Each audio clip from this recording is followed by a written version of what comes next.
Hola, soc Chantal Llavina, soc periodista TIC, divulgadora i des de fa 10 temporades presento el programa Revolució 4.0 a Catalunya Ràdio, on parlem d'emprenedoria, startups, tecnologia, totes les notícies, sobretot darrerament, sobre intel·ligència artificial.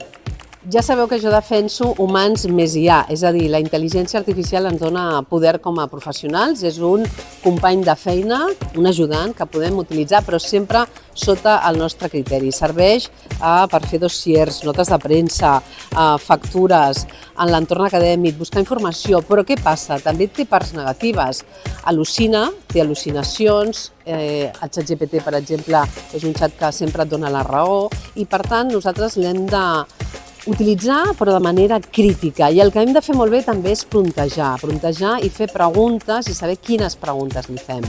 Jo crec que la intel·ligència artificial són unes eines meravelloses, no només hi ha el ChatGPT, hi ha diferents versions i ens ajuda a la nostra feina, us ajuda també tant a alumnes i professors, però amb sentit crític, perquè recordem que també diu mentides, al·lucinacions, la informació no és correcta i, per tant, criteri humà més intel·ligència artificial és la bona suma.